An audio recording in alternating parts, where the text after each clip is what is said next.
Hey friends, I'm Gio. Welcome to my channel.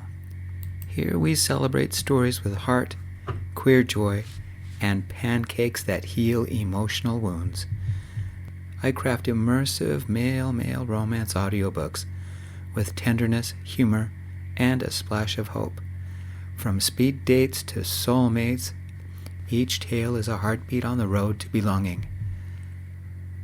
So if you love, crave connection, and believe even laundry can be magic, hit subscribe. Your next favorite story starts right here. Sunset Flats, a hotel just barely an upgrade from a motel. 5 floors of rooms, a bar, an in-house Italian restaurant that boasted overpriced spaghetti with authentic ragu, and 2 banquet halls. The bigger hall was for tomorrow's wedding. The smaller was some corporate dinner. The restaurant was reserved for tonight's event. The sign on the queue read, Sunset Flats Hotel welcomes codename Fluidity for Forever. Speed date event. Soulmates on the prowl. What a mouthful. I beeped my white Hyundai Elantra, making sure nothing was visible from the windows, double-checking my reflection that I didn't have anything in my teeth. Why did I let my sister talk me into this? Miles, she had said, time to jumpstart your love life.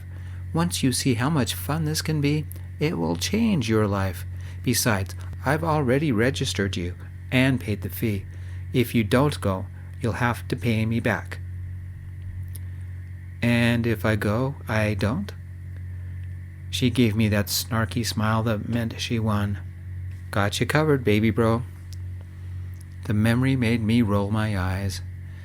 I walked in the foyer, eyeing the exits in case I needed to make a speed exit from the speed date.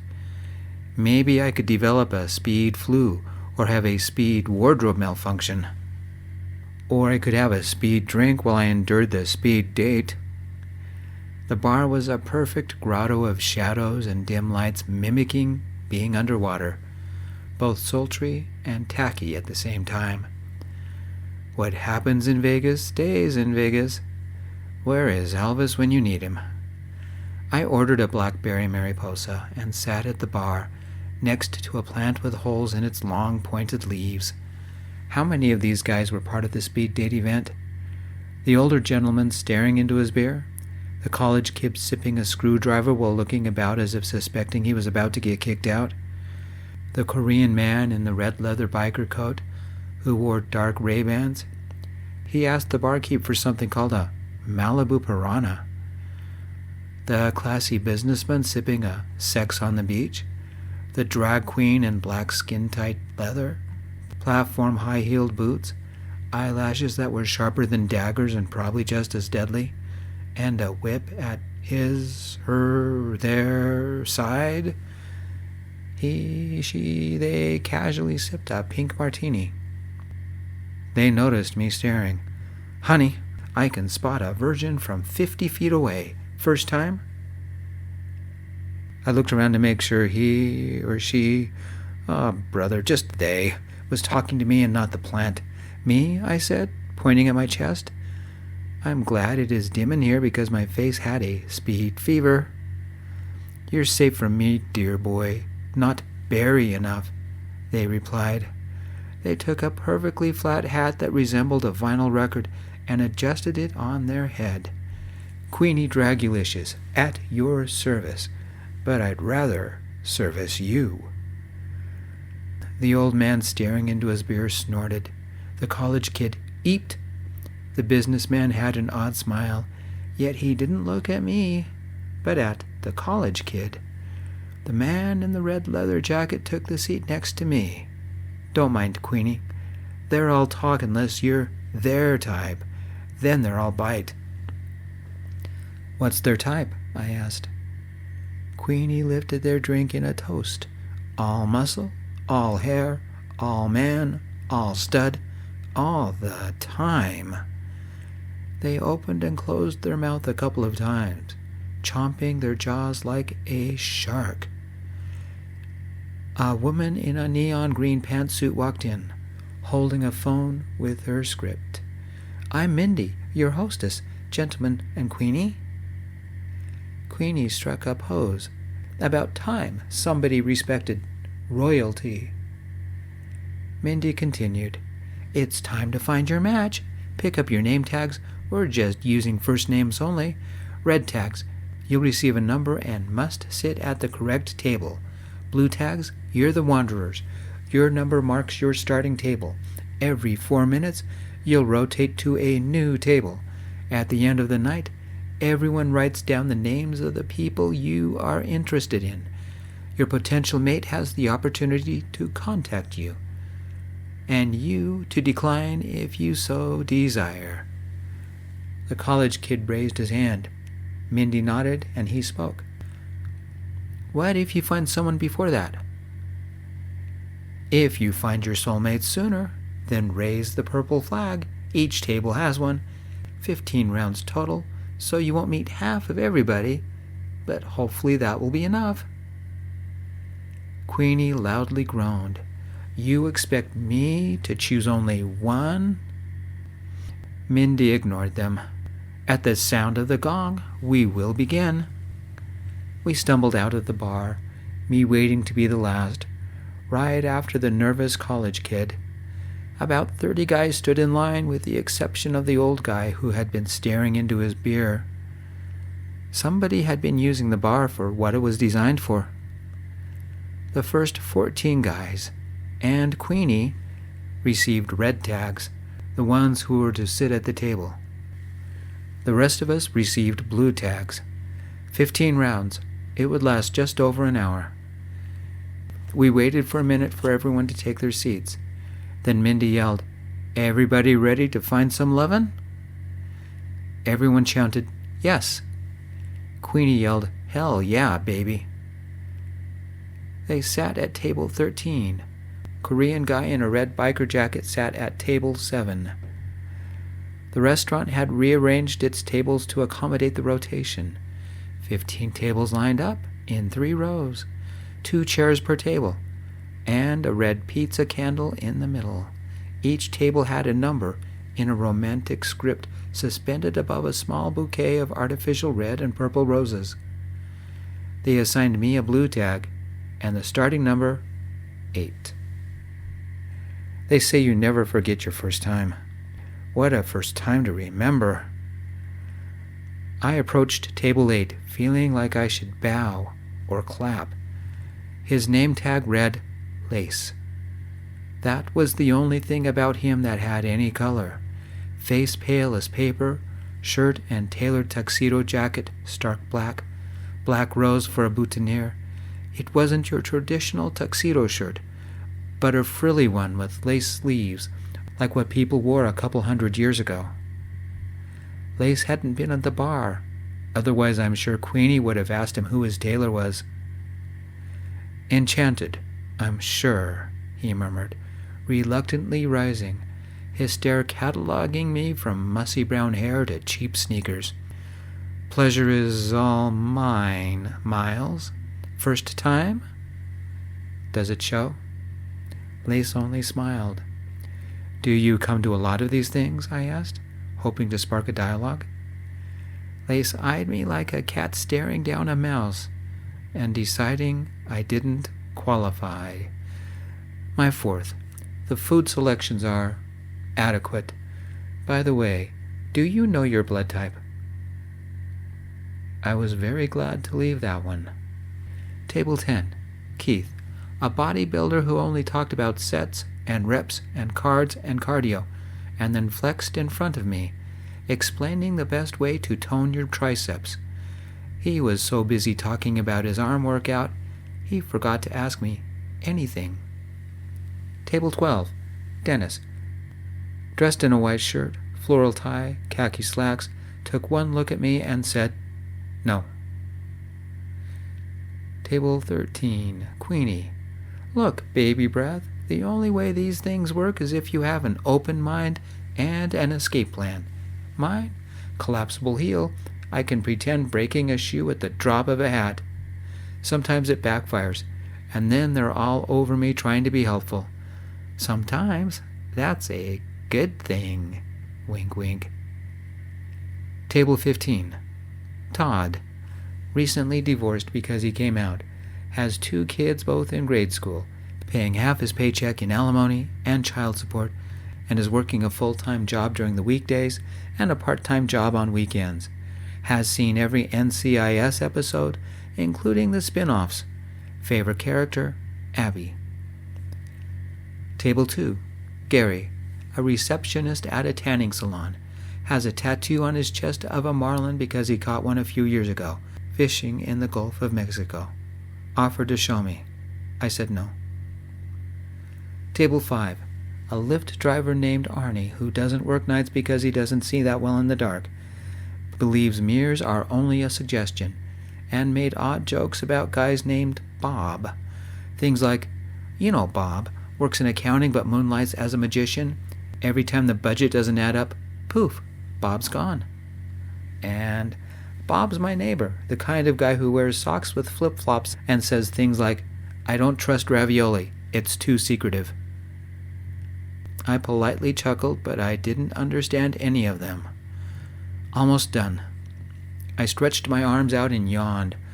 From bodybuilders to goth vampires and middle-aged house husbands, not to mention Queenie. I met a lot of people, heard a lot of stories. A couple people might be worth dating, but the house husband would be complicated. The tanning receptionist only wanted a fling, and who knows what Lace wanted. My last table of the night, table 7. The businessman still sat there, fresh drink in hand. I could smell the alcohol on his breath from here. Smelled like the time my sister dared me to drink this obnoxious concoction of tequila, grapefruit juice, banana puree, pickled jalapenos, fish sauce, a pickle, and a raw red onion, all mulched together into a disgusting alcoholic sludge. It tasted as bad as it sounds. Upside, I won $100. Downside, my breath smelled so bad that my boyfriend at the time refused to kiss me. Anyway, the Korean guy, a bored look in his eyes, had his red biker jacket draped over the back of his chair. His Ray-Bans lay in front of the red pizza candle, the light reflecting like a second pair of eyes. The number 7 was upside down. He wore a black, sleeveless tank, a turquoise rosary about his neck, and silvery beads about his wrist. His name tag read, Jae-Min. The gong had already sounded. The final round had begun. The drunk businessman didn't move. This was my time he was taking up. My 4 minutes. I hadn't found anybody else tonight. So, it was time to have fun. Besides, 15th time is the charm, right? Blame it on the blackberry mariposa for this sudden unexplained stupidity. I could use another one. Either that, or my glucose level was dropping along with my brain cells. Didn't want to drink alone. It didn't look like Mr. Jae-Min was having fun. Now he will, or he'll slug me.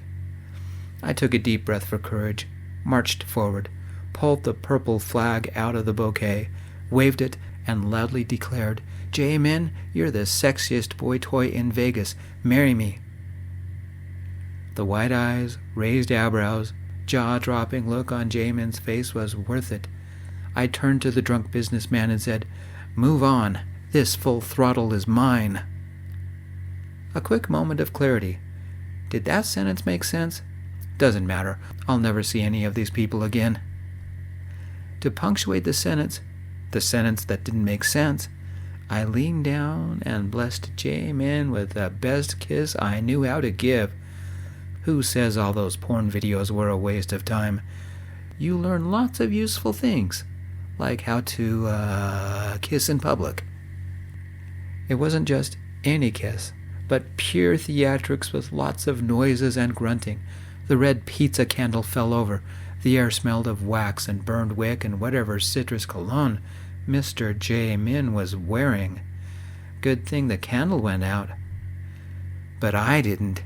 Jae-Min didn't argue, didn't complain, didn't push me away, but he returned the kiss, lip for lip, tongue for tongue, For every rabid, pulse-pounding breath I gave, he returned with a growl of pent-up fury, hands grabbing, nasty, groaning, was that him or me? And Queenie remarking, anyone up for a bet? Who'll come up for air first? I let him up for air. Actually, I was the one who stood up.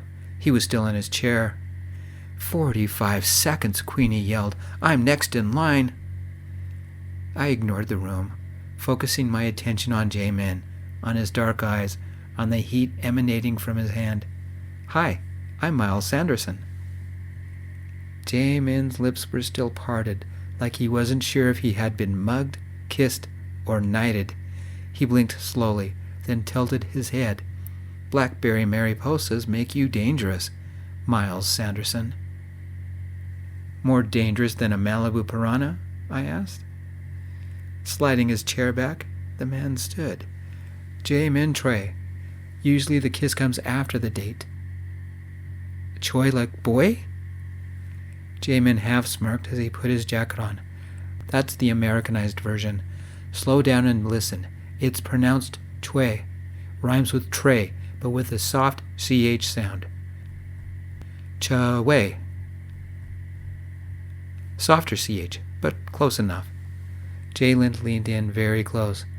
One part of my mind thought, those lips are kissable.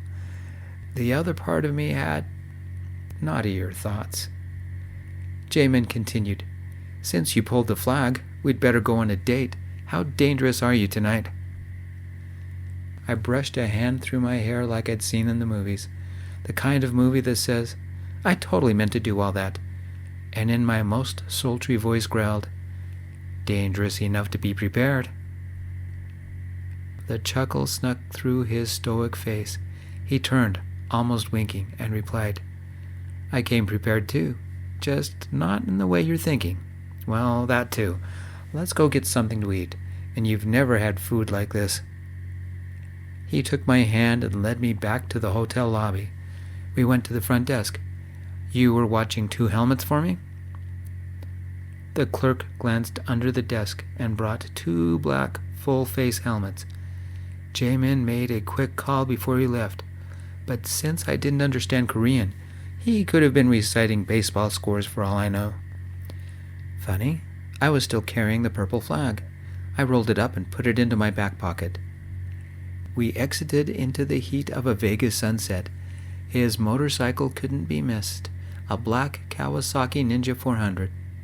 Yours? I asked. 45 horsepower, 10,000 RPM. I've never tested how fast it goes, but it easily goes above 100 miles per hour. You want to test danger? I brought the machine. Jae-Min handed me a helmet. I'll bring you back to your car later. I'd never been on a Ninja before, let alone any motorcycle. That one my uncle tried to get me to ride when I was 14 doesn't count as a motorcycle. Not compared to this. Jae-Min climbed on first and started it. I climbed on behind him, gripping his waist. Lean in a little, he said. Don't be afraid to hug me. With an invite like that, I hugged him, tight, enough for him to chuckle, tight enough to feel the tightness of his abs even through the jacket, tight enough to feel the muscles move as he handled the bike. His body radiated heat. Solid under my hold, he guided the bike as if born on it. The wheels droned on the pavement, a comfort as we passed endless small stores and houses and mini-marts until we arrived. We rode into the sunset, literally passing through West Las Vegas and to the far western part of Chinatown, to Koreatown Plaza. The trip took about 20 minutes, and somewhere between used car dealerships and odd restaurants, my body eased, and holding Jae-Min turned into a snuggle. We parked the bike outside of the 2-story strip mall called Koreatown Plaza. A song by BTS played somewhere. Some girls were singing along to it. The air smelled of fried dumplings, flavoring the air with a hint of beef. Jae-Min pointed to a small restaurant on the second level, staking its claim between a beauty salon and a bookstore. Saray and Sage, authentic Korean cuisine. Smells like my aunt is making gunmandu. Fried beef dumplings. Ever had it? He asked. No. Sorry and sage? I attempted, but the grimace on Jae-Min's face told me I had mangled the pronunciation. He smiled. It's pronounced Sa-Re and Sage. Sa-Re is in the Seicho district in Seoul. My Aunt Dami and Uncle Hyun-tae lived there before coming to America. It's where my parents still live. The restaurant had pale walls, hardwood accents, and dark tables. Though it was nearing 9, most tables were filled. Tasteful paintings of koi hung about the room. A large fish tank greeted us as we entered, filled with live koi and a sign that said, "Don't tap on the glass."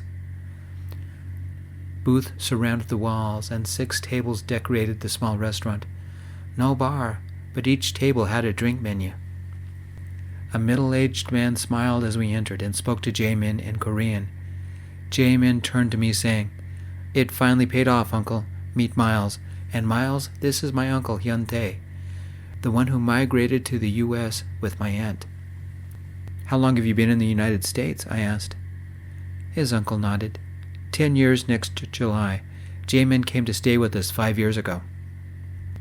"I finished high school here in America," Jae-Min replied.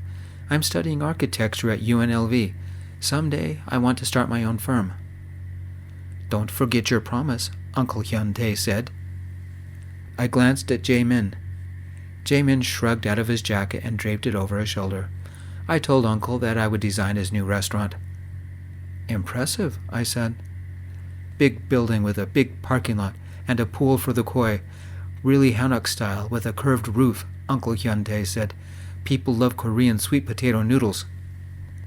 "Speaking of which, Uncle," Jae-Min glanced at me, nodding at his uncle. His uncle smiled, understanding with a quick nod back. "My pleasure," he said, leading us to a booth. I took one side, Jae-Min took the other. Uncle Hyun-tae returned a few minutes later with fried mandu, deep-fried dumplings filled with beef.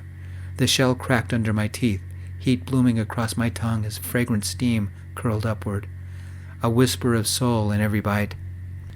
Jae-Min started talking, casual at first, taking a break when his uncle brought 2 bowls of noodles with meat and a brown sauce. "Jajangmyeon," Jae-Min said, "the best in the city." "What is it?" "Sweet potato noodles with black bean sauce and shredded pork," Jae-Min said, breaking apart a set of chopsticks. "A national treasure of Korea. It's said to have imported from China, but we've made it all ours. Every Korean grandma has their own recipe, but one thing they all have in common is some type of black bean sauce. Most use pork, some beef, and there are vegetarian versions. My aunt is a traditionalist and makes hers with pork." I took one look at the chopsticks and surrendered to the fork. Spicy, thick, full of flavor. "I never would have guessed it came from black beans," I said. Jae-Min only nodded as he slurped up some noodles. 5 years in America?" I asked. "Didn't you miss your family?" Jae-Min stared at the bowl before speaking. "The first time I ate jjajangmyeon alone in America, I cried. It wasn't homesickness, it was silence. There wasn't anyone to say, 'Eat slowly, this one's made with love.'" He leaned forward, his eyes holding mine. A quiet vulnerability tinted his tiny, melancholic smile. I kept thinking I had made the wrong decision. It lasted for weeks, but I couldn't go back. It took a lot of money to get here. "And now?" I asked. "When I turned 18, I applied and received a green card. I'm a permanent resident," he replied, picking up another glob of noodles with his chopsticks. "I applied for full citizenship, but it takes a year, maybe longer." We talked about the speed date, about Queenie. They were probably just killing time. They're a gender-neutral comedian from LA that prefers life in drag and has no filter, Jae-Min said, deftly picking up a pork cube covered in sauce with his chopsticks. "How do you use those?" I nodded at the chopsticks. Jae-Min pursed his lips like he was deciding the best way to show me. He left his seat. "Scoot over." He sat on my right side and split the other chopsticks apart. Will it hurt? I teased. Give me your hand, he said, and placed the chopsticks between my fingers. Was it only an excuse to hold my hand? It's like a claw, he whispered, taking charge and making my chopsticks grip some pork. He carefully brought it to my mouth and fed me, his leg pressing into mine as he shifted position. His citrus cologne enticed me. The nearness of his body almost seduced me. My heart became fast, my breath slow, sultry. My mouth kind of bit the pork, but I had to wipe my lips with my napkin. It's hard. Using the chopsticks. Jae-Min snickered. Let's do it again. This time we grabbed noodles. I leaned a little, pressing my leg against his, as the chopsticks neared. My lips gripped the noodles, and I slurped them whole, getting sauce on my chin. I wiped my chin. Jae-Min smiled, but a seductive smile. Your turn. Feed me now. He slid his bowl closer. I chose a vegetable. Carrot, maybe? Hard to tell with the sauce. I stabbed it and easily fed it to Jae-Min. I'm getting better.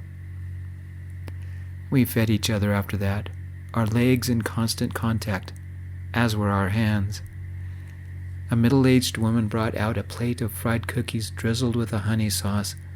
She took one look at us, suppressed a giggle, setting the plate down, and nearly danced back to the kitchen. That was my Aunt Dami, Jae-Min replied. She's an amazing cook, but is kind of shy around strangers. So she's the chef at the restaurant?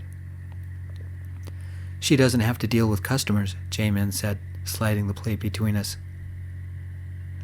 This is yagwa, a Korean fried cookie with a honey ginger sauce with pine nuts sprinkled on top. I grinned. My dessert rhymed with my drink. Aqua? Yagwa. It's brilliant. Jae-Min stared a heartbeat and then rolled his eyes. Oh, God, you've met Queenie once and they've already changed you. And that's why you'll love me, I replied, raising my glass of water. We ate until midnight. Then we took a leisurely drive through the streets, his body warm against the late-night chill. Though we seldom spoke, the camaraderie blossomed, a rare orchid peeking out from the jungle. The roads had come alive, souped-up cars, tricked-out bikes, men and women dressed for show, wild animals that only came out at night. The bike did the talking for us, the hum of its tires against pavement a hypnotic song that spoke to the deepest parts of me, the urgent vibration of the engine powerful in my thighs. We passed Gordon's Gourmet Burgers, the smell of French fries and grilled burgers hefty on the air. All too soon, he dropped me back at my car. Do you want to do this again? I asked. I pulled the helmet off and handed it to him. It doesn't have to end. We could get a drink. Jae-Min flashed me a smile and turned away, biting his lip. I don't sleep around on the first date. Things don't last if you do. You want us to last longer? I asked. He pulled his phone out. Let's find out.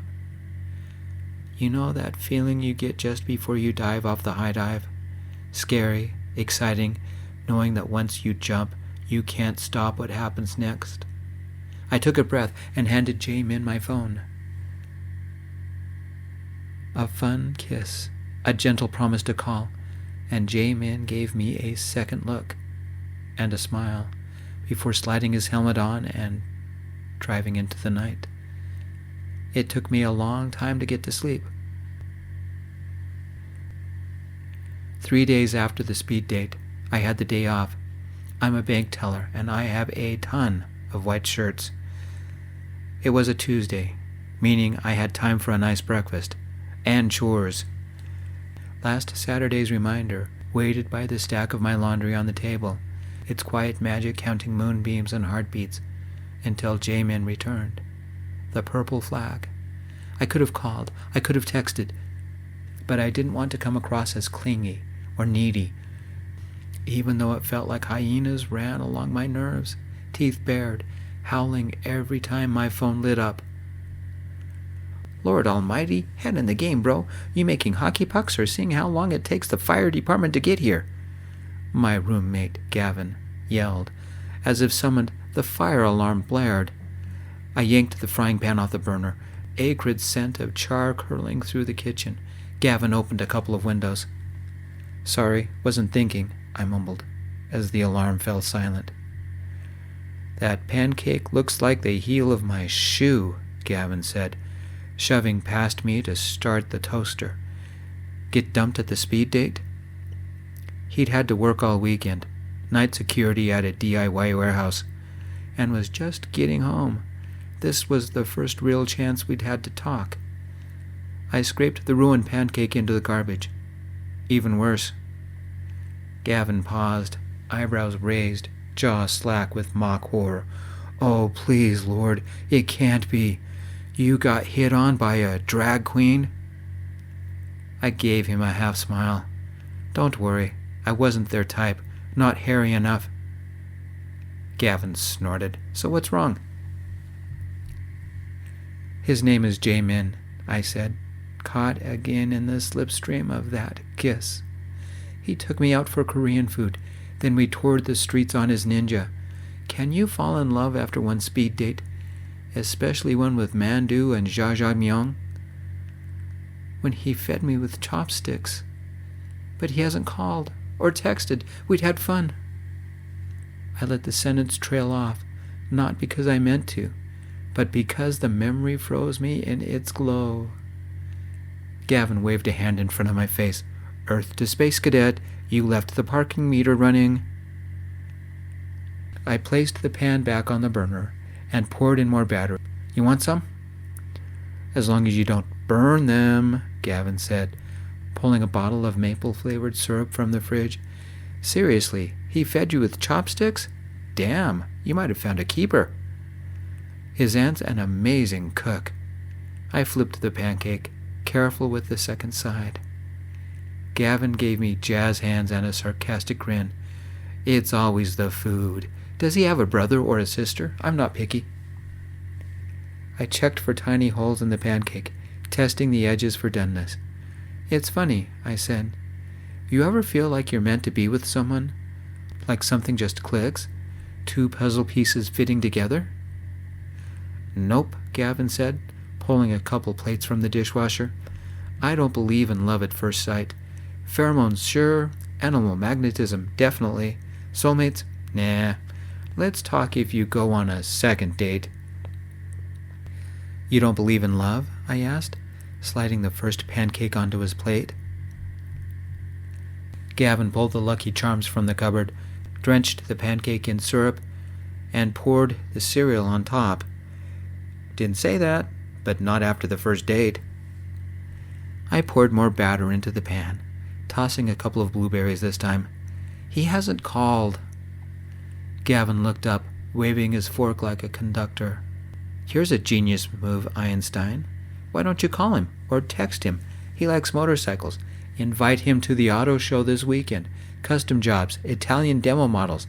Let's see if Saturday night was a scenic detour or the Eiffel Tower. Want to bet?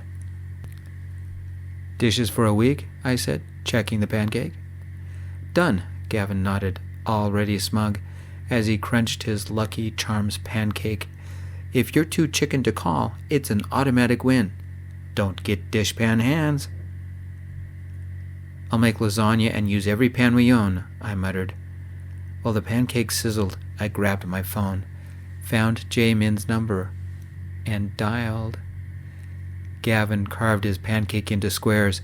Speakerphone, lover boy. I want to hear the mutilation. 1 ring. No answer. 2. Maybe it was just a fun night? 3. The purple flag lay on the table.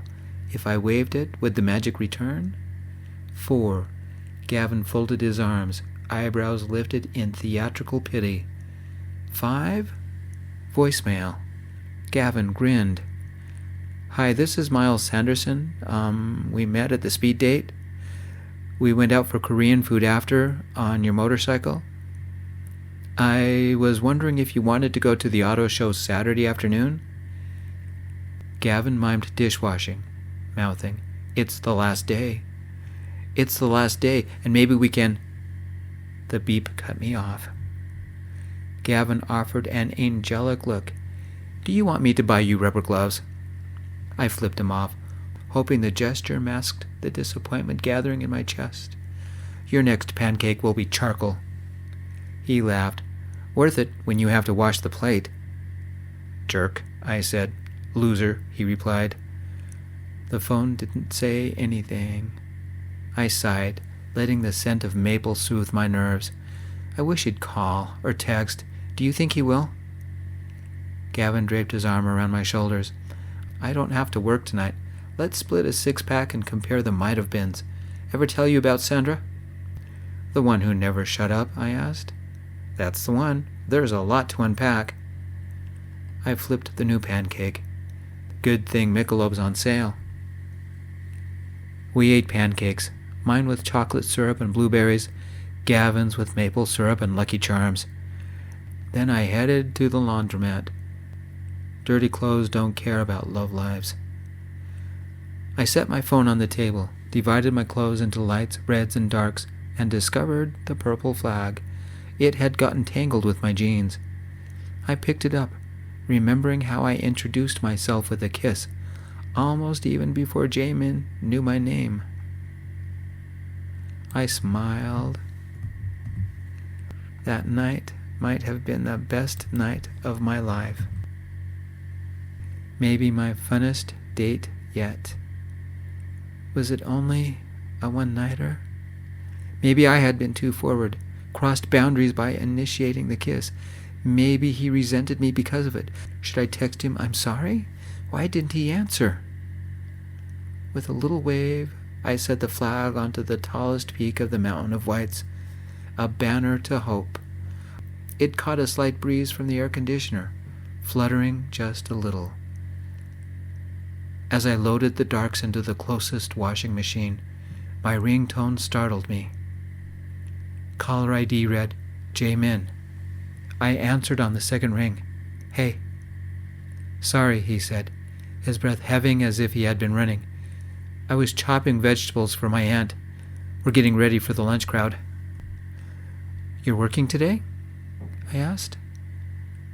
"Not all day. Car show Saturday sounds good." I leaned on the counter, next to the whites, completely ignoring putting detergent into the washer.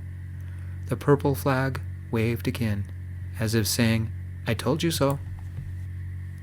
The smile emerged. Gavin showed up next to me, a duffel filled with his laundry. He mouthed, "Speakerphone." I nodded. "Let me put you on speaker, Jae-Min. I'm doing laundry, and my roommate Gavin is here." "Hi," Gavin said. "Hey," Jae-Min said. "What time do you think you'll be done?" "An hour or two. Why?" "Why don't you drive over to Saw Ray and Sage? That's where I'm at. We'll have lunch and talk about Saturday.